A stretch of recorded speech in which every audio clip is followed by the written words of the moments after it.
Dan Illman, Mike Beer, taking a look at race number 4 at Gulfstream Park on a stakes-laden Saturday afternoon card during the championship meet. Let's throw up the field for the Sugar Swirl. Fillies and mares going 3/4 of a mile.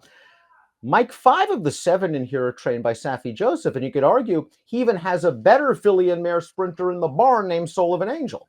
Yeah, I don't know who Sappy Joseph thinks he is. I think he must think he's Chad Brown at this point. He's got the whole field here. It does seem like we're going to get some scratches though. It does appear that Saffie's going to scratch both the 3 Hall and Ice and the 4 Spirit Wind. They are cross-entered in races at Oaklawn Park, which would leave us with a field of 5 and perhaps a different time form U.S. pace projector. The good news for fans of the time form U.S. pace projector and daily racing form past performances is that this pace projector will automatically update after scratches. Spirit Wind expected to be one of the scratches. Good news perhaps for Mystic Lake, who figures to sit off stablemate R. Harper Rose. Yeah, it's a big scratch for Mystic Lake, who it just seems like she's going to go favored in here, Dan. Spirit Wind, though, listen, she was going to be a serious contender in here, and she's a speed. Seems like she's not going to run. I wonder if our Harper Rose is just on a send from the inside post position under Edgard Zayas as we take a closer look at the number 1, a daughter of Kozan, who was a graded stakes winner at Gulfstream Park earlier in the year. But our Harper Rose has not been seen in a long time. Expect good early speed, and it seems like a fine spot for her return off the bench. We'll see how ready she is to go off the layoff here for Saffie. If she needs a race, she's probably in pretty big trouble here. But I just sort of felt like she would show speed here. And then it's just a question of, how much can she improve? Because listen, she's run some good races. She hasn't run fast enough to beat her stablemate to the far outside post here, Dan. But she does have room to get better. She, like Mystic Lake, will be facing older horses for the first time, and one of them is a stablemate, a hard hitter, the number 2 Intrepid Daydream, who began her career in the Mid-Atlantic region for trainer Gary Capuano, was purchased and sent over to Saffie, and this horse ran pretty well in the Sugar Swirl and pretty well in the Inside Information, and this horse was expected to run very well at odds-on and Regret last time out at Monmouth, and she pushed a pretty fast pace. And she just didn't look comfortable that last eighth of a mile, sort of drifting to the inside. So I wonder if maybe a physical issue popped up in that race, which necessitated the long layoff. Yeah, it seems like almost certainly something went wrong in the Regret last time. She was off a layoff that day. She didn't look like something, maybe was a miss in the stretch. And now it's been another long layoff since then. So we'll just see if she's ready to bounce back here. I thought she ran okay in the Sugar Swirl 3 starts back then. She tried really, really hard in there, and she just couldn't get to Spirit Wind. But Spirit Wind seems like she's not going to play in this race.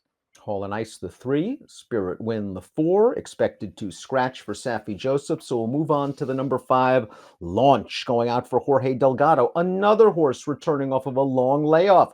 We haven't seen her since Preakness week, where they ran her in the Miss Preakness. She showed some speed. She tired very badly. She at least came into the race in good form off a couple of victories at Gulfstream Park. We know she likes the surface. Now she has to run faster. Yeah, I'm a fan of hers. I liked all 4 of her starts when they first got her over here. She was an interesting case too, Dan, because they started her out for some reason in Ireland. She doesn't have any turf pedigree. She's bred to be a dirt horse, and they got her over here, and she just started winning races. She looked good winning those races. They tried the Miss Preakness the last time we saw her. Listen, she actually got bet in that race too. Bobbled at the start. Mystic Lake was too fast for her. She chased her. She got really tired through the stretch. She's been laid off since. So our Harper Rose and Intrepid Daydream haven't been seen since July. Launch hasn't raced since May. Those layoffs pale in comparison to that of Socially Selective, whose last race was this race. And it's a good race, and it's at Gulfstream Park, but it was back on February the 21st. Junior Alvarado had Socially Selective sitting just off the pace, goes by the leader, holds off the closer. It looked like this filly was on her way to at least a solid campaign full of stakes races. Never off the board from 5 starts, seems to be working in quick fashion for the great Bill Mott. Yeah, she ran well in here. I thought she was even more, at least visually impressive 2 stars back when she won that race. There's a lot of upside here, Dan. She's got good tactical speed too, so maybe she can keep this pace within range. But I think it's pretty clear that if a couple of these show up with their good race, she better step forward.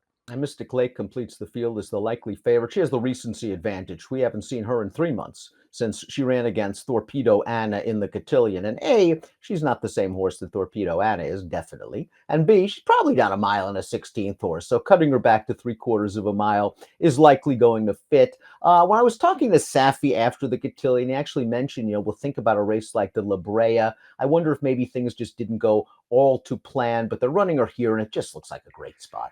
Yeah, she looks very well spotted here, especially if she gets a couple of those stablemates to scratch out of this race. She's perfectly posted outside. She's got good speed, so I think she can make the lead, but she doesn't necessarily have to do that. I think it's kind of all right there on paper, Dan. She's the horse to beat. Top pick time for the Sugar Swirl, part of a nice stakes card at Gulfstream on Saturday. Mystic Lake just looks like the horse to beat. And from this outside post, you would expect Irad to break. If the one wants to go, they'll let her have the lead and sit second. If not, they could make the top with her. Yeah, I just ultimately decided not to try to beat her here, Dan. If she gets, hammered and goes off at a really short price, maybe I'll throw a few bucks on the 5. 7526 for Mike, 7621 for me. We'll see if Mystic Lake concludes her 3-year-old season with a victory when she takes on older horses for the first time in the Sugar Swirl. Good luck.